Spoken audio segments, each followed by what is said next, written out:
Mia's laughter echoed across the parking lot, a sound that carried more weight than anyone could know. It wasn't just the joy of a child, but the mark of survival, of everything they'd endured to get here.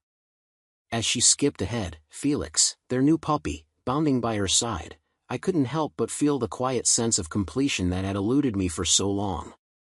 We didn't just survive what they tried to do to us, we rebuilt, stronger than before, and we did it without vengeance, but with something far more powerful, justice.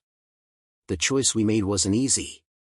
There were moments when I could have ended it all, when I could have taken the path that promised a quick, final end. But I didn't. Instead, I chose to make them live with the consequences of their actions, day after day. And I did it not just for me, but for Mia, so she could grow up understanding that wrongs have consequences, and that justice doesn't always come quickly, but it always comes. Now, as we drive home, I realize that the future is ours to shape, and we're finally free. We didn't just survive, we finished what others started for us, and we'll keep building. Together. I want to take a moment to thank each and every one of you for being here, for reading, and for supporting this journey. Your time, your thoughts, your presence, these things mean more than I can express. Every step I've taken to share this story has been motivated by the hope that someone, somewhere, would find something in it that resonates. Maybe it's the pain we all face, the strength we find in the struggle, or the idea that we are capable of more than we ever believed. But this isn't just my story, it's ours. It's about the way we face challenges, the way we fight for justice, and the way we rebuild after everything feels lost. I want to hear from you. Your thoughts, your experiences, your wisdom, share them with me. Let's build something together. Let's dig into this story, not just for its events, but for the lessons we can take from it. I'm ready to keep going, and I hope you are too. So, thank you, sincerely, for your support. Now, let's dive deeper into this story and see what else we can discover. I'm excited to continue this journey with all of you. Let's move forward, together. Welcome to Midnight Echoes. Be sure to like and subscribe if you enjoy our stories. Let's begin. The winter wind howled through the crumbling walls of an old farmhouse on the outskirts of Harrow Glen. At the kitchen counter, 39-year-old Liam stirred a mug of herbal tea, eyes locked on the flickering screen of an outdated tablet, the news headlines barely registering. "Dad, come quick," shouted Ava, his 7-year-old daughter, bursting into the room with her plush rabbit gripped tightly. "There's a weird red light under the floor in the den." Liam turned, heart skipping.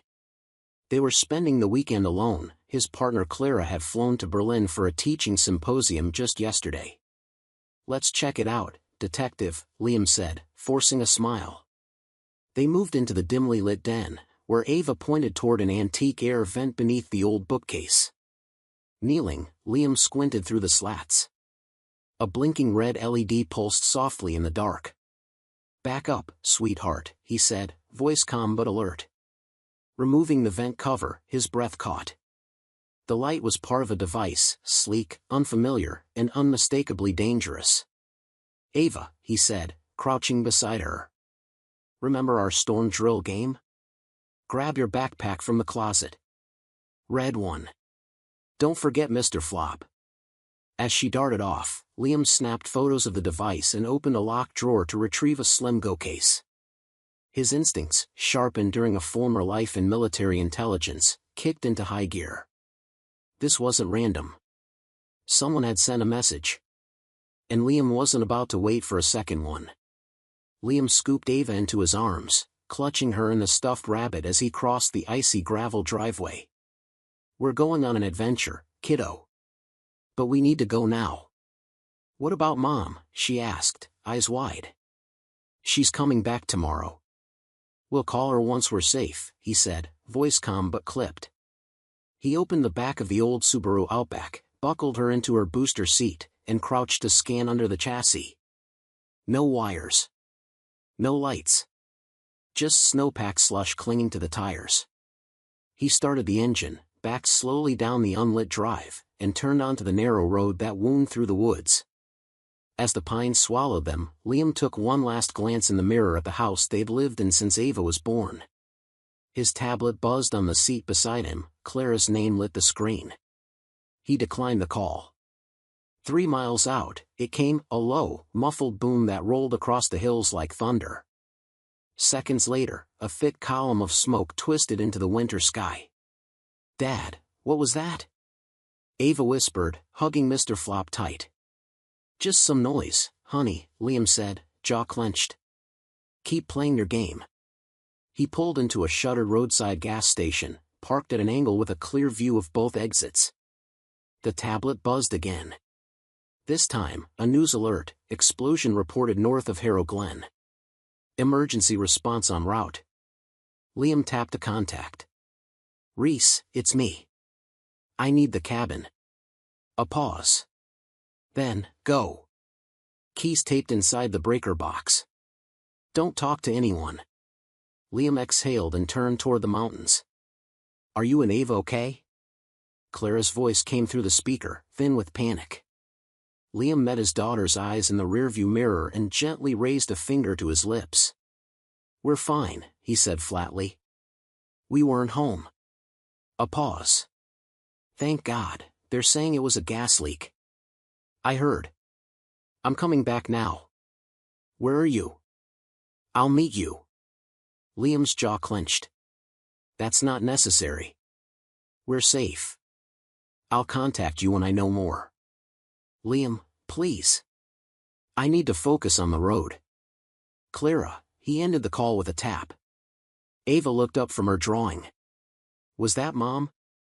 "Yes, honey. She's just making sure we're okay." "Is she coming on our adventure too?" "Not right now," Liam said, scanning the snowy road behind them again. "It's just us for a bit." By the time they reached Reese's mountain cabin, Liam had taken 6 winding detours and swapped license plates using tools from his old field kit, tucked into a rusted ammo box under the floor panel. He parked behind the cabin, out of sight from the frozen highway. His tablet buzzed. A news alert: initial reports suggest localized explosion. Officials question gas leak theory. Liam's gut tightened. The blast had been surgical. No chance it was random. Reese arrived an hour later, pulling up in his dented Volvo. Ava bolted to the door. "Uncle Reese." Reese gave her a hug, hands full with grocery bags and a thermos. "Brought hot chocolate and those star cookies you like." As Ava unpacked snacks, Liam showed Reese the photos of the device. "That wasn't an accident," Liam said. "Military-grade trigger.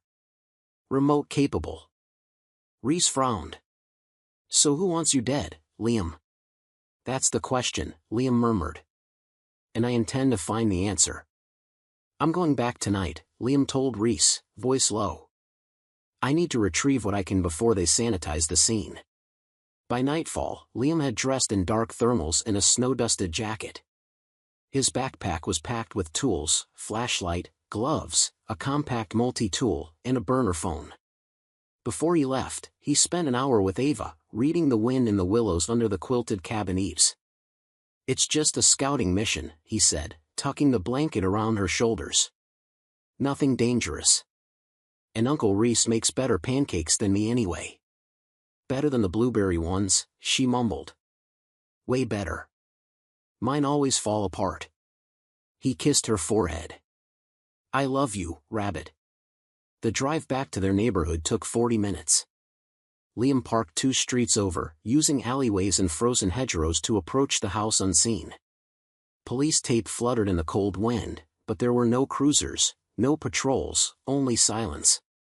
He slipped into the backyard, skirting collapsed siding and glass shards. The explosion had gutted the front half of the house. The back, however, was mostly intact. He moved carefully through the kitchen and into the remains of the living room, exactly where the device had been. Whoever planted it hadn't wanted to destroy the home. They'd wanted to kill Liam and Ava. Among the wreckage, he found what he was looking for, part of the circuit board, scorched but intact. In his study, he found the door forced open. His secure server, the one with security footage, was blank.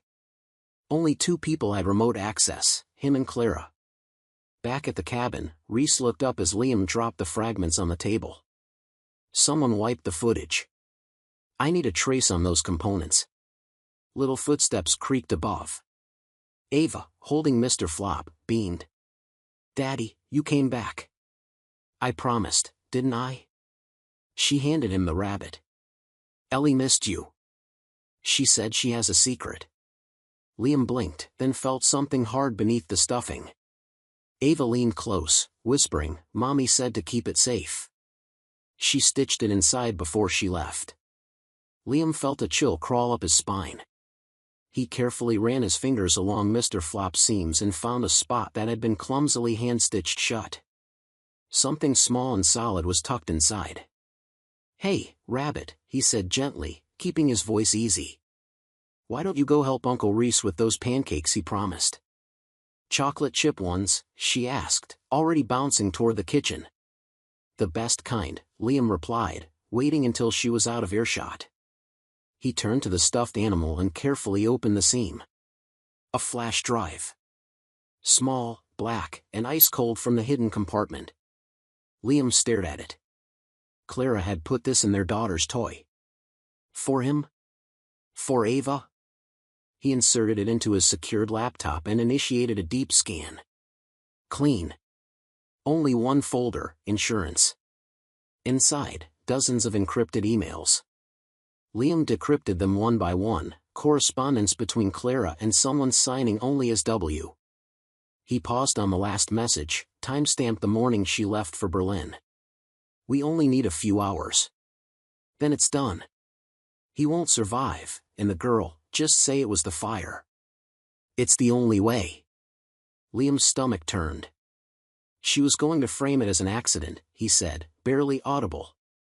"We need to ID this W," Reese muttered, typing furiously. "I'm already on it." Liam stared out the window, jaw clenched. "Clara's not my wife anymore." He turned back, voice like steel.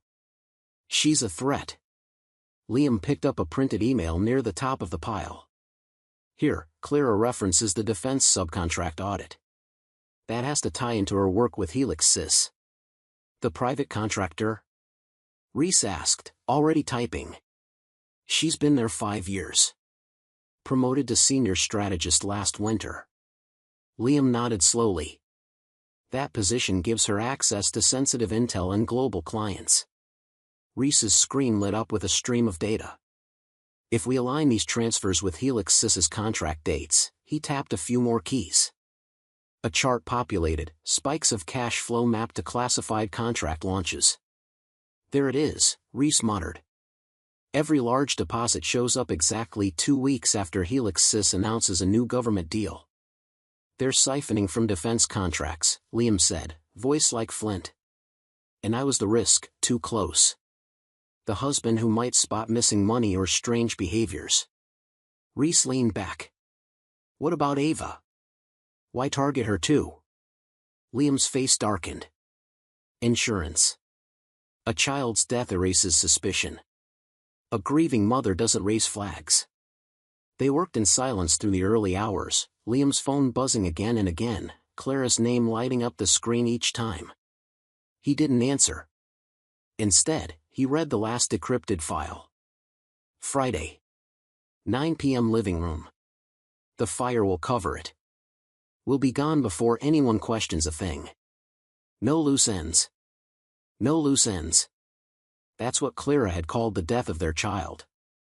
As the sun crested the mountains, Liam finished loading the truck. "Where are we going now, Dad?" Ava asked. "To Aunt Beth's. Somewhere quiet." "What about school?" He closed the door gently. "We'll figure it out, Rabbit. I promise.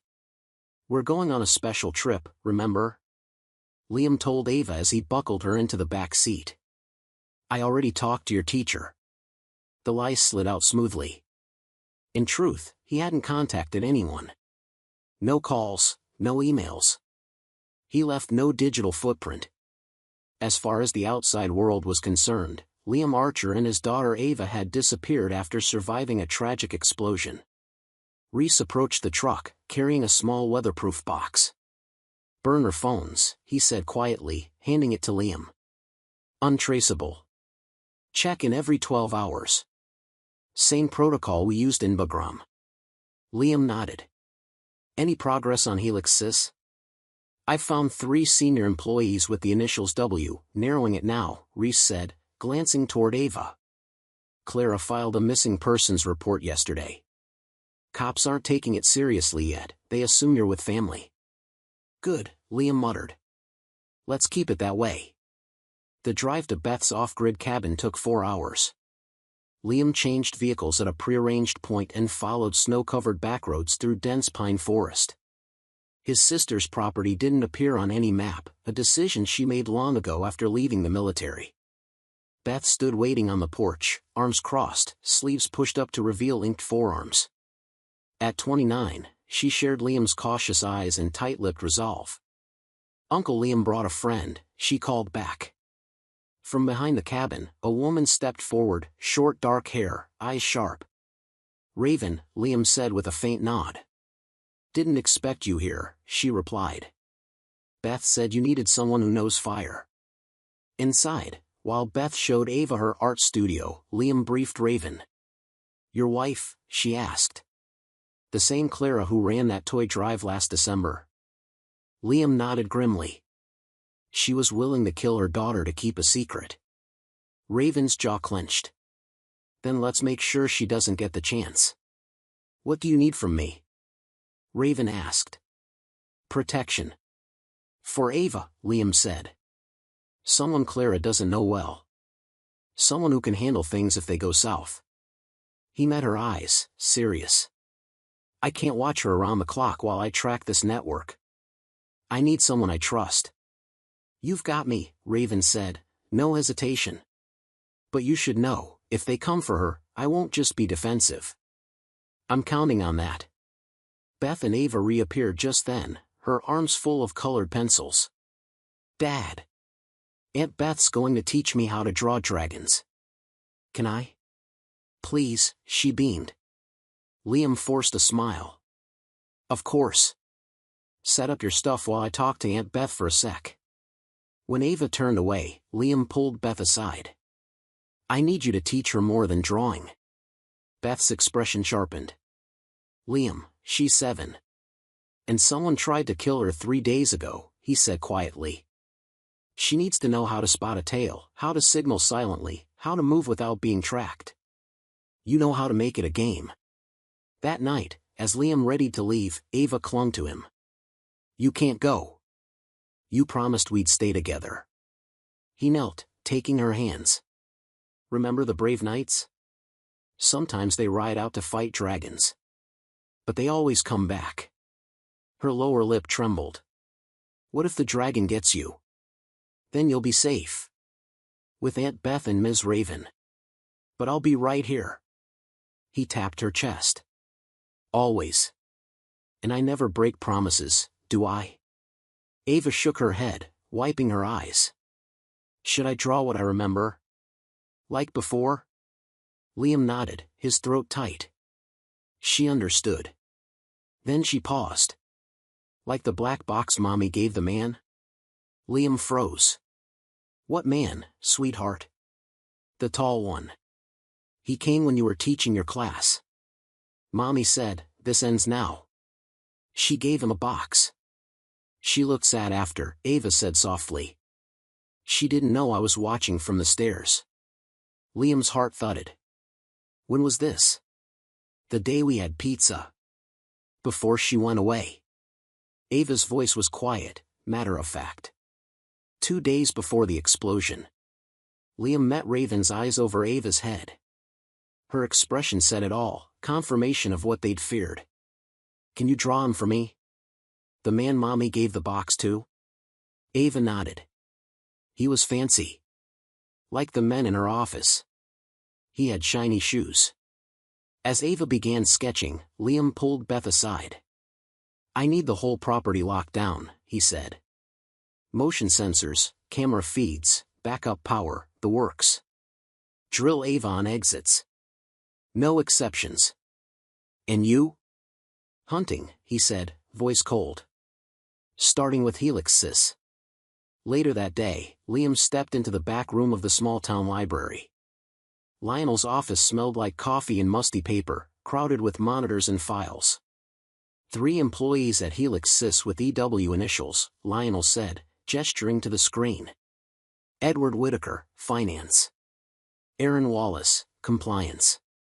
Elijah Ward, Strategic Ops. Liam's eyes narrowed on the last photo. Ward. That's him. Thought so. Lionel tapped the keyboard. His history's redacted in chunks. Private contractor, former defense intelligence. Background in problem resolution. Corporate code for wet work, Liam muttered. There's more. Lionel opened a surveillance file. Taken last month. Seattle. Not exactly a boardroom meeting.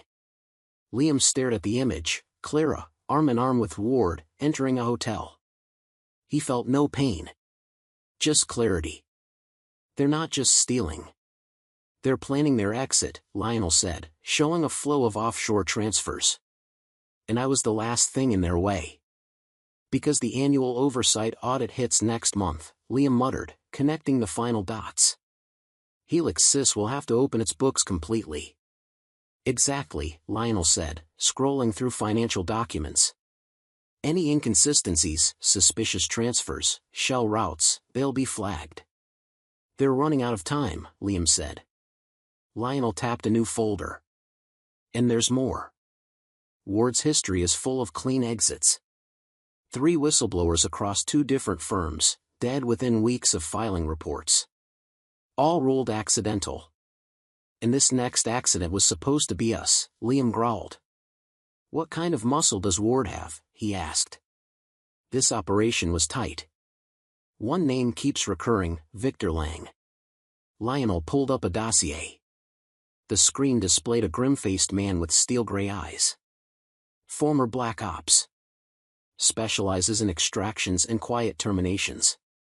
Currently consulting for Helix Sys special projects. Liam slid Ava's drawing across the table. Her rendition of the man Clara met, too sharp, too specific. It matched Ward. We've got motive, means, and opportunity, Liam said. Now we need admissible evidence. Enough to bring them down for good. Won't be easy, Lionel said. They're slick. But not perfect. Liam pointed to a time-coded gap in the audit logs. Every system's got a crack. We find it. They worked until sunrise, mapping movements, scraping metadata, triangulating their targets. This isn't about revenge, Liam said, pinning photos across the cabin wall. It's about precision.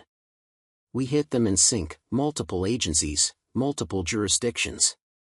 You could just kill them, Lionel offered. Your background, it wouldn't be hard. Liam's eyes stayed cold. Death is too merciful. I want them to live with it. He checked his watch. They've already slipped once. We won't let it happen again. They underestimated me. They'll do it again. For 11 days, Liam had been working in silence, tracking Clara and Ward, tracing money trails, monitoring encrypted chatter.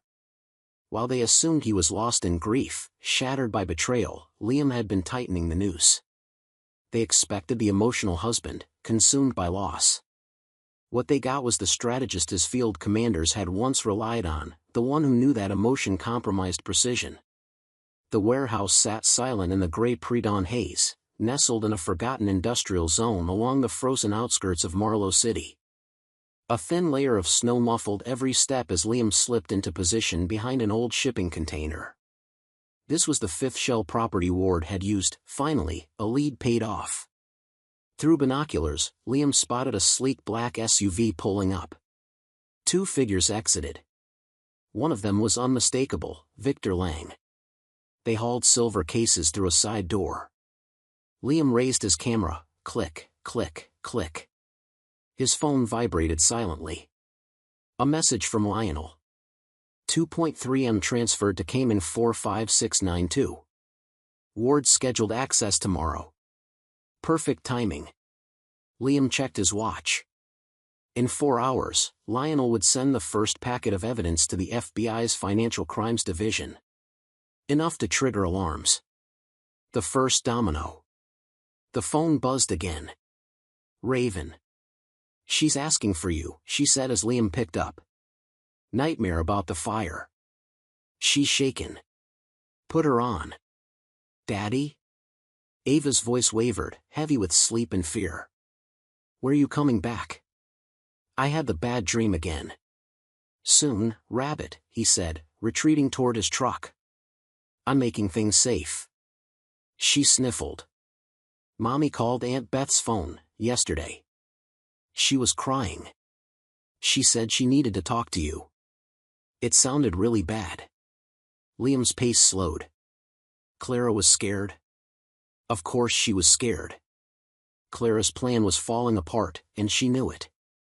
Whether she was trying to clean up loose ends or genuinely seeking redemption, Liam couldn't be sure. Ava, listen to me, he said gently. If Mommy calls again, don't talk to her, okay? Just give the phone to Aunt Beth. Ava hesitated. Are you mad at Mommy?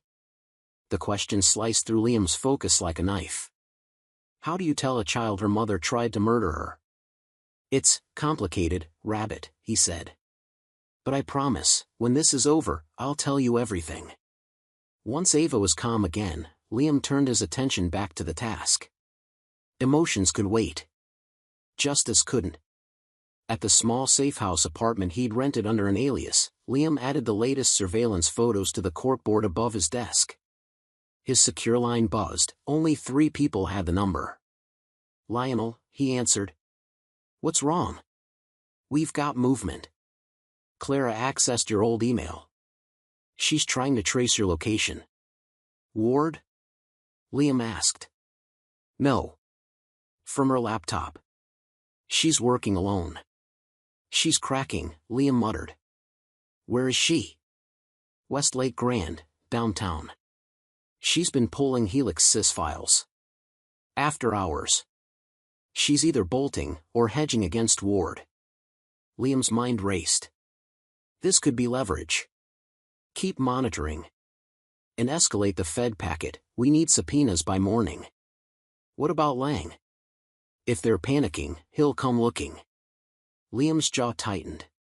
Let him. Later, he parked in a dim corner of Westlake Center's garage, partially exposed, mostly unseen. He dialed Clara's private line using a burner. I've got the original drive, he said. And all the copies. Liam, she breathed. Relief? Regret?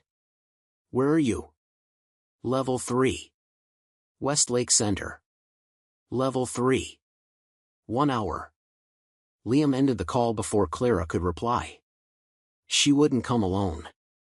That was exactly what he needed. Liam positioned himself not at the designated meeting spot but on level 4, directly above, with a clear vantage over his decoy vehicle. Stillness came easy. Years of fieldwork had taught him the patience to wait, breathe, and react with timing honed to fractions of a second. 53 minutes later, a sleek black sedan crept into the garage. It circled once, then parked 3 spots down from Liam's dummy vehicle. The engine stayed running. The driver didn't move. 7 minutes after that, Clara's silver Audi pulled in. She hesitated before stepping out, scanning the concrete shadows. Her posture was tense, she knew she wasn't alone. The third arrival confirmed it. Victor Lang entered on foot through the stairwell, moving like a man who'd done this before. He slipped behind a concrete column, his hand brushing his jacket, weapon ready. They thought they'd set the trap. Liam triggered the first pulse, an EMP burst that killed local signals and cameras in a 50-foot radius. Clara neared the decoy SUV. Liam, she called, voice brittle. Lang emerged, moving to flank the car. Flashbangs erupted. Lang fired twice into the chaos, just as Liam had expected. Slipping into his exit route, Liam activated the final piece, a covert lens capturing it all. Lang's gun, Clara's location, and panic. Minutes later, the garage security rebooted, just as police sirens neared. Liam was already 3 blocks out, watching on a secure feed. Lionel's text buzzed in. Face match confirmed. Lang's exposed. Then another. Warehouse confirmed, same one from your earlier recon. The hunt had just shifted in Liam's favor. The noose was tightening. Lang had made his first real mistake. It wouldn't be his last. The call to Clara was routed through a multilayered system Lionel had engineered: VPN chains, encrypted proxies, and randomized pings. There was no chance it could be traced to Liam's real location. "Liam? Is it really you?" Clara's voice cracked through the speaker, part relief, part panic. "It's me," he said evenly. No emotion. No hint of the storm beneath. "You've been ignoring my messages. I've been terrified. The police, they think you just needed space after the fire. Are you and Ava safe? Where are you?" She sounded sincere. Too sincere. "We're alive," Liam said flatly.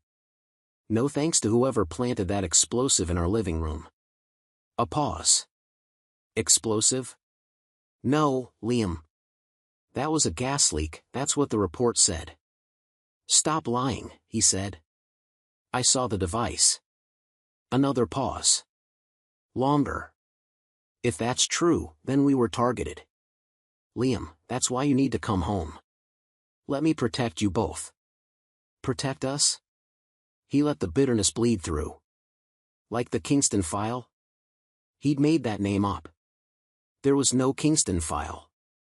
But if Clara was involved, she'd recognize it as bait. Her voice changed instantly. "What do you know about Kingston?" The false calm was gone. "Enough to know someone wanted me silenced," Liam said.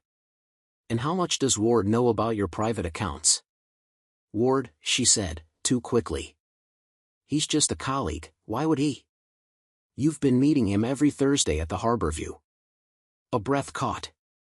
"You've been spying on me?" "I've been aware." He let silence hang, then added, "Like I'm aware of the $12 million in offshore accounts." "Liam, listen to me," she whispered, urgency creeping in. "You don't understand. I'm not the enemy. But there are things I can't explain over the phone. Like why you tried to kill your own daughter. Or why you told Ward that Ava was an acceptable casualty." "What?" "No, Liam, never." Clara's voice cracked with what sounded like genuine horror, but Liam didn't flinch. He'd long stopped trusting her performances. "I would never hurt Ava. Never. Liam, you have to believe me." "The way I believed you were in Berlin for work," he said coldly. "While you were arranging our deaths." His voice was calm, deliberate, each word a blade. "I saw the emails, Clara. We only need a few hours. Then it's done. He won't survive. And the girl, we'll frame it as a fire." Silence stretched. "How did you get those?" she finally asked, barely above a whisper. "You put them on a flash drive," Liam said. "Inside Ava's stuffed rabbit." Was that a warning? A backup plan? Guilt? "It's not what you think," she said. The innocence in her voice faded. "I needed leverage. Protection. Against who? Ward? The feds? Or were you just covering your own escape route?" "You don't know what he's capable of," Clara hissed. "What he's made me do. I'm trapped, Liam. And I'm supposed to believe you're the victim?" His laugh was short, sharp. "You helped engineer a multi-million-dollar laundering op, slept with your handler. Planned your family's murder. It wasn't supposed to go this far," Clara whispered. "It started with inflated contracts. Then Ward wanted more. When I tried to back out." "He threatened you?" "He threatened Ava," she said. "Said if I didn't finish the job, I'd lose everything, including her."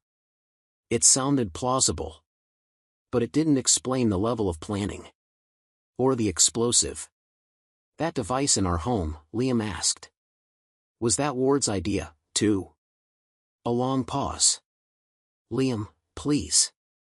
I need to explain. In person." "To finish the job?" he asked flatly. "To protect our daughter," Clara whispered.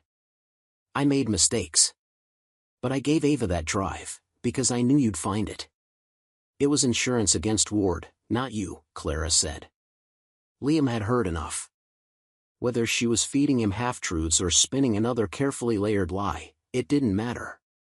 Her voice, her own words, had already sealed it. If you want to protect Ava, Liam said coldly, turn yourself in. Confess everything, laundered funds, Ward's role, the offshore accounts. All of it. They'll arrest me, she said, her voice cracking. I'll lose everything. You already have, Liam replied.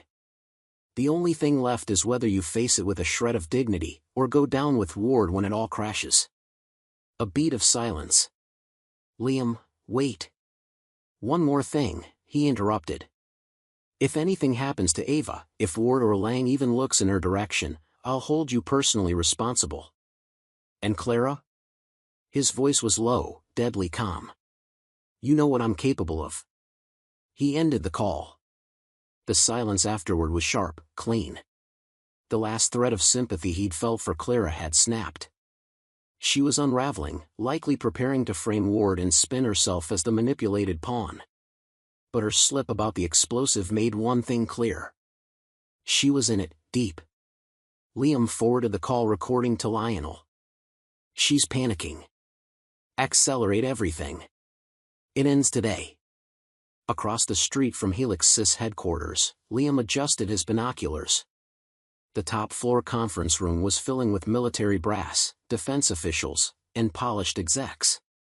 Clara stood by Ward, face composed, charcoal suit immaculate. Teams in position? Liam murmured. Lionel replied from a van down the block, FBI just entered. Forensics Unit, 2. Warrants in hand. Interpol inside. Media? 3 minutes out. They took the bait. Everything was in place. 2 weeks of planning, surveillance, and precision leaks, all building to this. Phase 1, Liam said, pressing the button on his laptop. Across the street, inside the sleek Helix Sys boardroom, the oversized display screens flickered.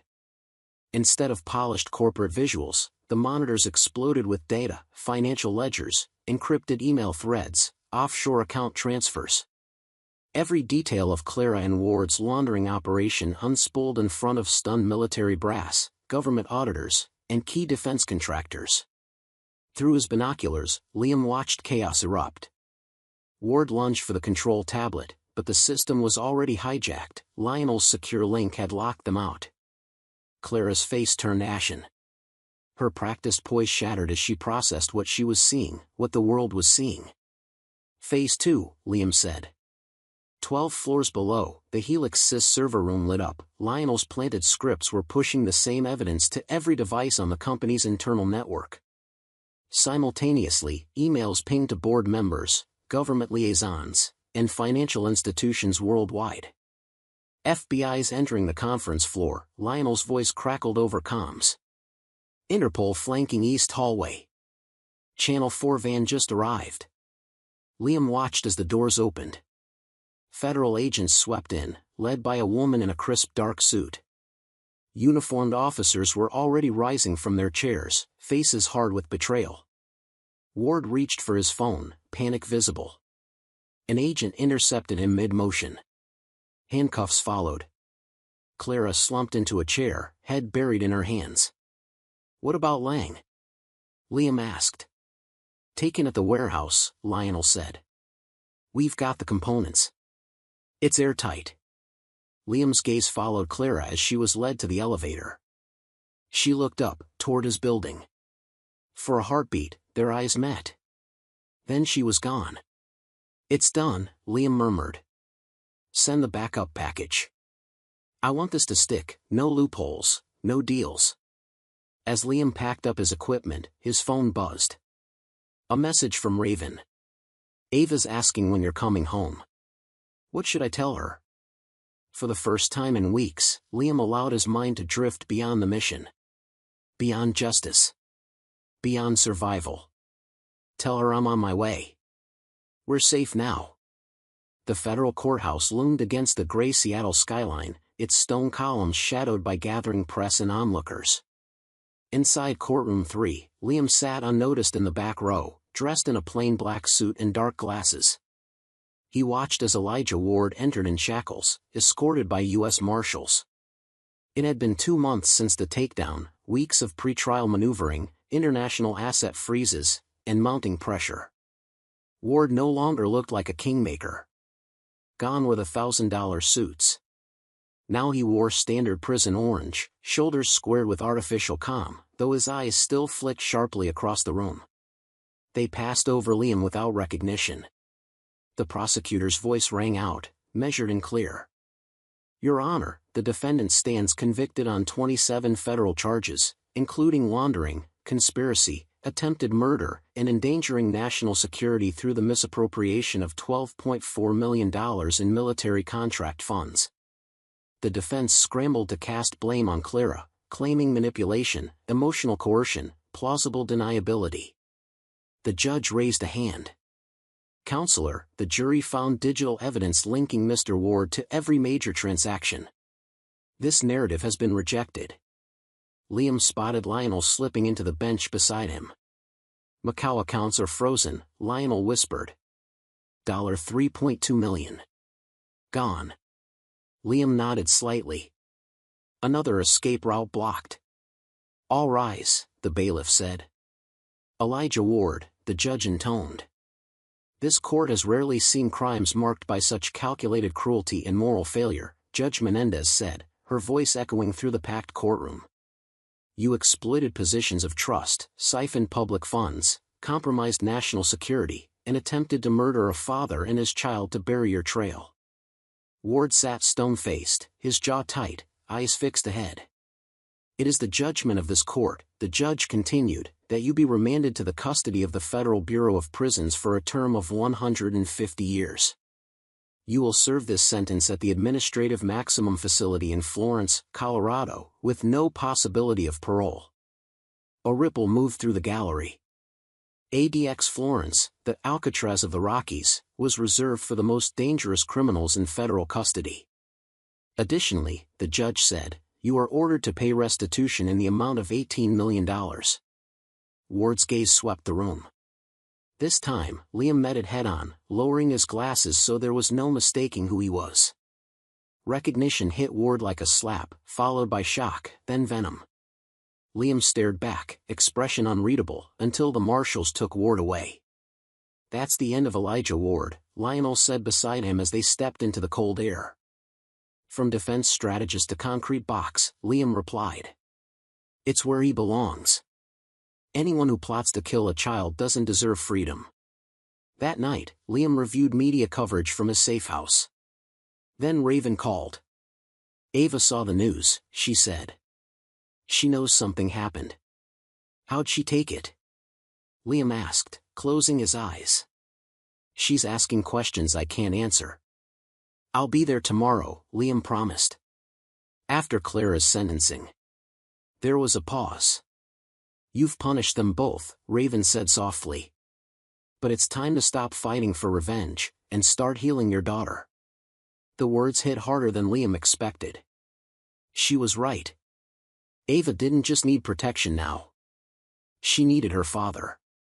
I know, Liam replied quietly. One more day. Then it's over. Clara's sentencing drew even more public attention than Ward's. A high-ranking strategist turned would-be murderer, conspiring against her own husband and child. It was the kind of story that lit up headlines and filled primetime specials. Liam arrived early, this time sitting in the second row. No glasses, no cover. He wanted her to see him. When the courtroom door opened, Clara entered flanked by 2 U.S. Marshals. The noise dissolved into silence. She wasn't in prison orange today, her lawyers had arranged for a simple gray dress. It didn't help. Her eyes found him instantly. Widened. Conflicted. Liam met her gaze without flinching, offering no hint of the months of fire and grit that had brought them to this point. The prosecutor stood first. Your Honor, while Mrs. Archer has pled guilty to lesser charges in exchange for her cooperation, the severity of her actions cannot be overstated. She helped siphon millions from classified military projects. But more disturbing, she wasn't just complicit in the murder plot. She instigated it. Liam saw Clara flinch. Her attorney stood quickly. Mrs. Archer has cooperated fully. Her actions, while deplorable, were taken under direct threat from Mr. Ward. Objection, the prosecutor cut in. Her own emails show otherwise. A screen lit up. The message Liam had found in Ava's Rabbit. The device in the vent is the cleanest option. They'll be reading by 8. A hush fell over the room. Clara bowed her head. Then, slowly, she stood. I can't undo what I've done, she said. I betrayed my family. I sold my soul for power. Her voice broke. I almost killed my daughter. She turned to Liam. No apology can ever be enough. No explanation can excuse what I've done, Clara said. In my worst moments, I tried to leave a trail, something that might protect them, if I didn't make it out. Liam's expression didn't shift.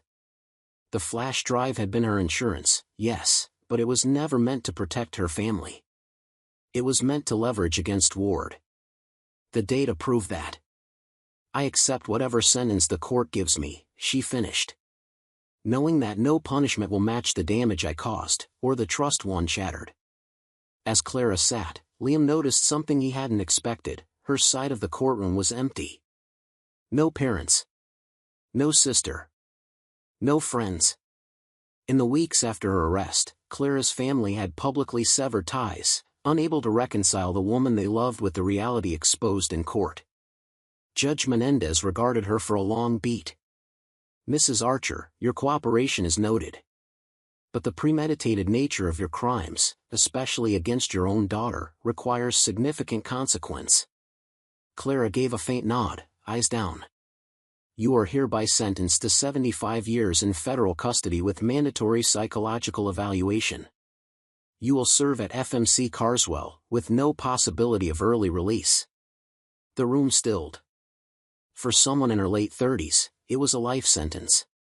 And further, the judge added, you are stripped of all parental rights to Ava Archer.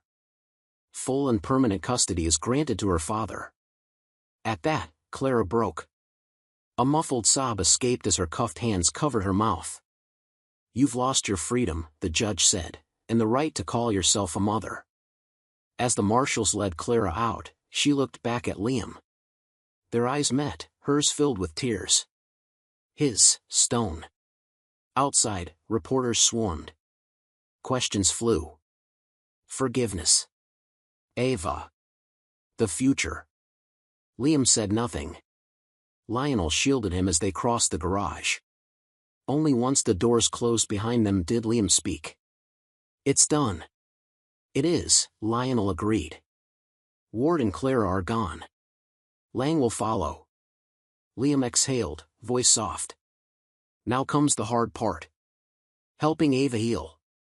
As they pulled away from the courthouse, for the first time in months, Liam felt the weight begin to lift. The mission that had once consumed him, identify the threat, dismantle it, bring justice, had been fulfilled. Now Liam was learning how to be something else. A father first. A protector second. Spring arrived quietly in the Cascades, wrapping their remote cabin in misty mornings and sunlit afternoons. Nestled 30 miles from the nearest town, with sweeping pine forests and distant peaks, the property offered both the security Liam required and the peace Ava needed. 4 months had passed since Clara's sentencing. 4 months of new routines. Of unpacking more than boxes.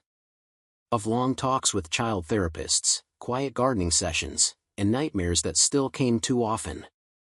On the wraparound porch, Liam stood watching as Ava wandered the garden beds with Beth, who'd moved into the guest house. Her tattoo studio now operated out of a converted barn, appointments booked months in advance by those willing to make the trek. But more importantly, her presence gave Ava something priceless, stability. She's getting braver with the high ground, said Raven, stepping up beside him with 2 mugs of coffee. Yesterday she climbed to the lookout rock. No freeze. Liam nodded. Ava's fear of heights, a leftover scar from the explosion, was something they were facing one small summit at a time. Her therapist says her progress is incredible, he said. Kids heal when they feel safe. Raven smiled softly.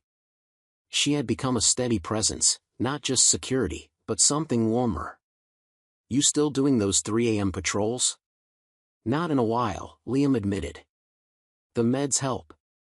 For Ava, he'd learned that healing his own scars mattered too. Beth's planning a camping trip next weekend, Raven said. Just the North Ridge. Ava's excited. Liam smiled. The survival training continues. More like the being a kid training, Raven replied.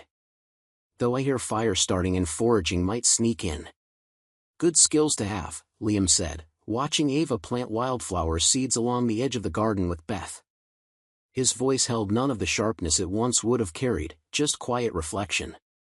They watched as Ava laughed, her hands covered in soil, her eyes bright. For the first time in a long time, she looked like a child without shadows. She's drawing again, Liam added after a pause. Not just memories. New things. Things she wants to see.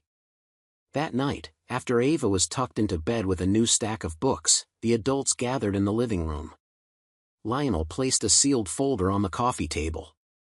Ward's appeal was denied, he said. Unanimously. He's locked in for life at ADX Florence.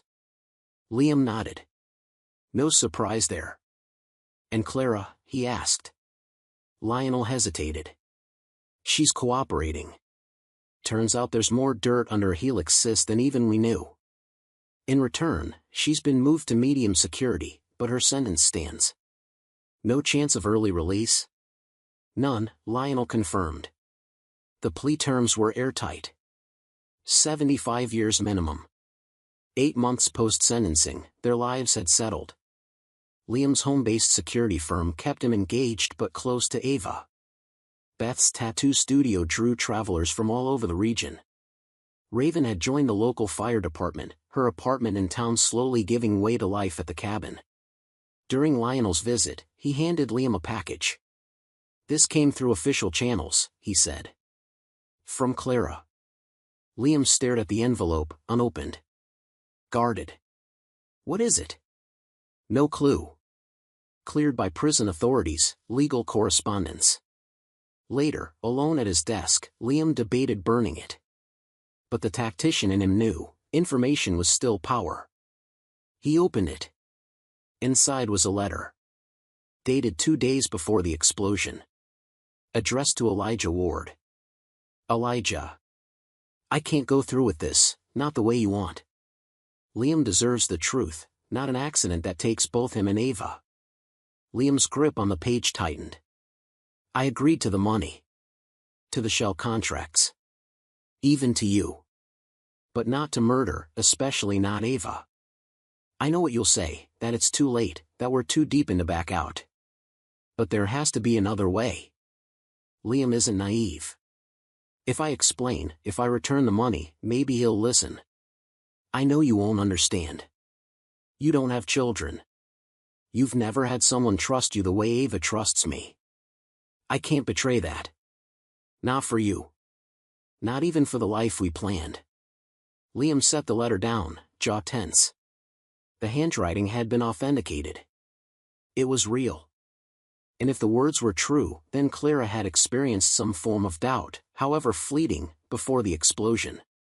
But the device had still been planted. The choice had still been made.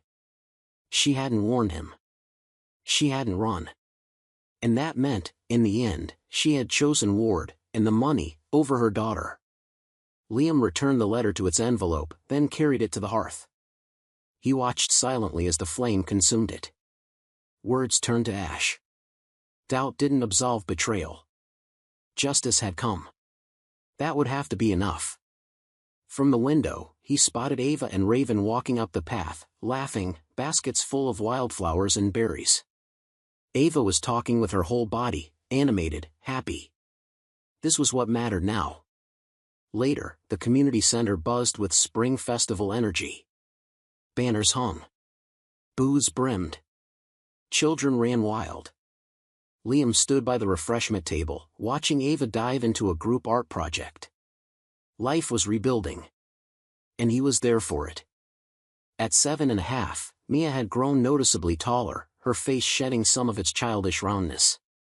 But it was the shift in her demeanor that truly marked the passing of time, the ease in her smile, the confident way she engaged with her peers, and the absence of the shadow of fear that once lingered in her eyes.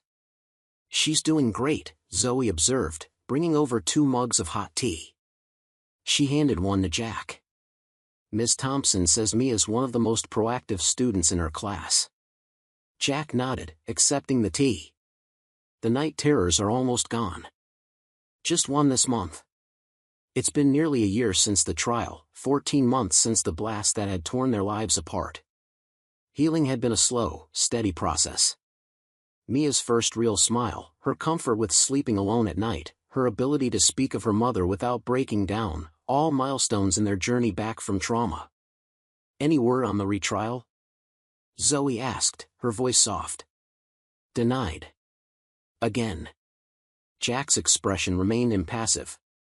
The prosecutor argued that new information pointed to coercion, but the judge wasn't swayed.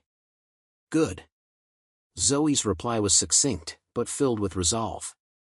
Over the months in their new home, a quiet cabin in the woods, she had become Mia's fiercest ally, a blend of protector, educator, and motherly figure, offering no quarter to anyone who had hurt the child she had grown to love.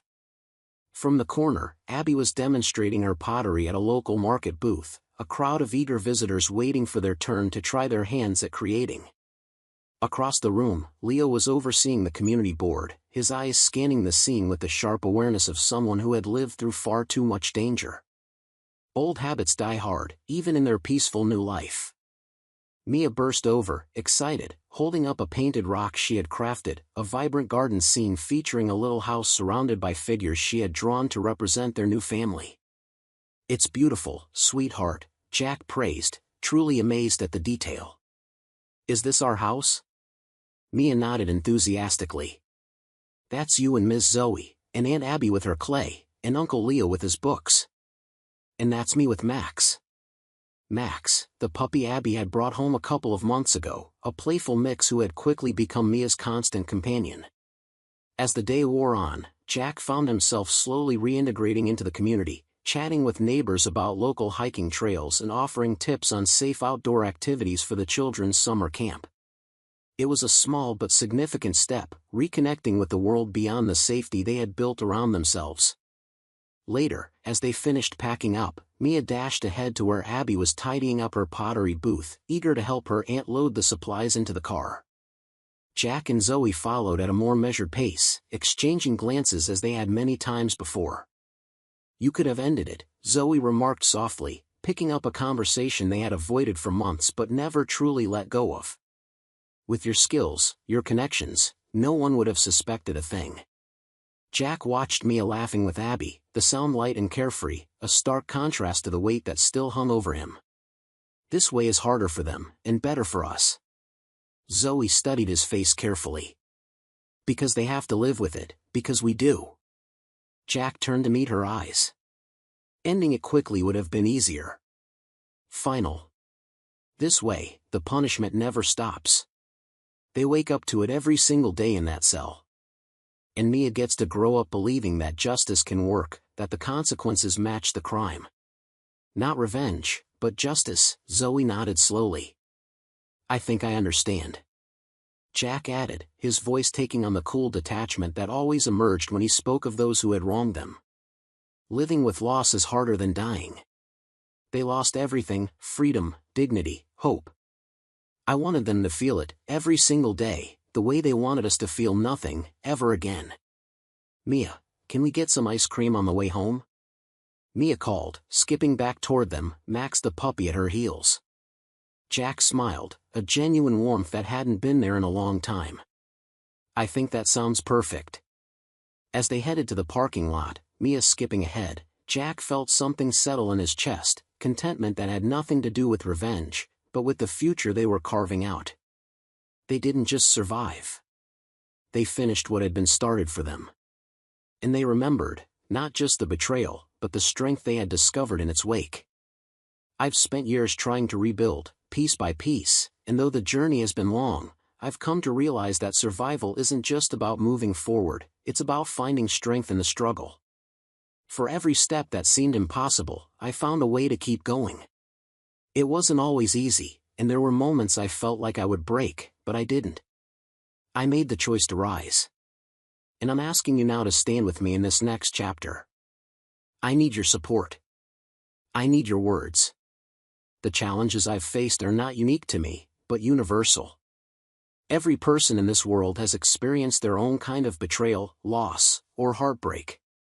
Some of us carry scars that others may never understand, but those scars can also be our greatest source of power. They are reminders that we survived. That we stood up, even when it would have been easier to give in. So, I invite you to share your thoughts with me. Leave a comment, share your story. What would you have done in my place? How have you found strength in your own battles? Your voice matters, and together, we can build a community of resilience. Here's the advice I've learned along the way: life will never stop throwing challenges our way. We can't control everything, but we can control how we respond. Do we let ourselves be consumed by anger, by hurt? Or do we choose to use that energy to fuel our growth, to create something better? Make that choice every day, even when it's hard. Every moment is an opportunity to rise above, to find meaning in the struggle.